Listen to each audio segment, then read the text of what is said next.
Hello. ധനുമാസത്തിലെ തിരുവാതിരയൊക്കെ കഴിഞ്ഞു. അപ്പോൾ വീട്ടിൽ പുഴുങ്ങിയ ഒരു തിരുവാതിര പുഴുക്കിൻ്റെ റെസിപ്പിയാണ് കേട്ടോ ഇന്നത്തെ വീഡിയോ. ഈ കഴുകി എടുത്തിരുന്നത് കാച്ചിൽ, ചേന, ചേമ്പ്, പിന്നെ കിഴങ്ങ്, ഉരുളക്കിഴങ്ങല്ല കേട്ടോ, നനക്കിഴങ്ങ് എന്നാണ് പറയുക. അപ്പോൾ ആ ഒരു കിഴങ്ങും കായും ഏത്തക്കായും ഇതെല്ലാം കൂടെ മുറിച്ചിട്ട് അതാണ് കഴുകി എടുത്തിരുന്നത്. എന്നിട്ട് എല്ലാം കൂടി അല്പം മുളക് പൊടിയും മഞ്ഞൾപ്പൊടിയും ഉപ്പും ആവശ്യത്തിന് വെള്ളവും കൂടി ഒഴിച്ചിട്ട് ഒന്ന് വേകാനായിട്ട് വെച്ചു. വാഴയിലൊക്കെ വെച്ച് മൂടിയാണ് കേട്ടോ വേവിക്കാനായിട്ട് വെക്കുന്നത്. പിന്നെ ഒരു 8-9 പച്ചമുളക് വരും, അത്യാവശ്യം എരിവുള്ള പച്ചമുളകാണേ. അതുകൂടി ഒന്ന് ചതച്ചിട്ട് അതുകൂടി ഇതിലേക്ക് ചേർത്തിട്ട് നന്നായിട്ട് ഇളക്കി കൊടുക്കാം. എരിവിന് വേണ്ടിയിട്ട് ഈ ഒരു പച്ചമുളകിൻ്റെ എരിവാണ് കേട്ടോ കിട്ടുക. വല്ലപ്പോഴും മാത്രമാണ് നാട്ടിലിപ്പോൾ തിരുവാതിരയ്ക്കൊക്കെ വരിക. ഇപ്പോൾ ഒരു 4-5 വർഷം കൂടിയിട്ടാണ് ഈ വർഷം ഡിസംബറിൽ നാട്ടിലെത്തിയിരിക്കുന്നത്.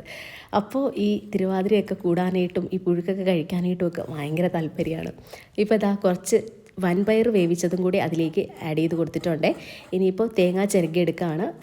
2 തേങ്ങ എടുക്കുന്നുണ്ട്. അത്രയും കഷ്ണത്തിന് വേണ്ടിയിട്ട് അല്പം ജീരകവും പിന്നെ ഈ തേങ്ങയും കൂടെ 2 തേങ്ങയും കൂടെ ആഡ് ചെയ്ത് കൊടുത്തിട്ട് അതൊന്ന് ഒതുക്കിയെടുക്കും. ആ ഒതുക്കിയെടുത്ത തേങ്ങ ഇനിയിപ്പോൾ പുഴുക്കിലേക്ക് ആഡ് ചെയ്ത് കൊടുക്കുകയാണേ. ആ കഷ്ണങ്ങളൊക്കെ അത്യാവശ്യം നന്നായിട്ട് വെന്തിട്ടുണ്ട്. വെന്തതിന് ശേഷമാണ് തേങ്ങ ആഡ് ചെയ്ത് കൊടുക്കുന്നത്.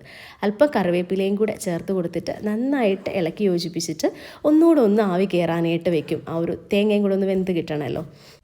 പിന്നെ എൻ്റെ വീട്ടിലൊന്നും ഈ തിരുവാതിരയുടെ സമയത്ത് നൊയമ്പ് നോക്കും. അപ്പോൾ അതുകൊണ്ട് ഉള്ളി അതുപോലെ സാധനങ്ങളൊന്നും ഈ പുഴുക്കിലേക്ക് ആഡ് ചെയ്ത് കൊടുക്കില്ല കേട്ടോ. നൊയമ്പുള്ളപ്പം ഉള്ളി കഴിക്കാൻ പാടില്ല എന്നാണ് അമ്മ പറയുന്നത്. അതിൻ്റെ കാരണം എന്താണെന്ന് എനിക്കറിയില്ല. ഇപ്പോൾ ഇതാ കടുക് മൂപ്പിച്ചെടുക്കുകയാണേ. കടുകും വറ്റൽമുളകും കറിവേപ്പിലയും കൂടി ഇട്ടാൽ ഒന്ന് മൂപ്പിച്ചെടുത്തിട്ട് അതിലേക്ക് ഒരു അരമുറി തേങ്ങയും കൂടി ഇട്ട് കൊടുത്തിട്ട് അതുകൂടെ ഒന്ന് വറുത്തെടുത്ത് അതുകൂടെ ഈ പുഴുക്കിലേക്ക് ആഡ് ചെയ്ത് കൊടുത്തു കഴിഞ്ഞാൽ നല്ല ഒന്നാന്തര തിരുവാതിര പുഴുക്ക് റെഡി.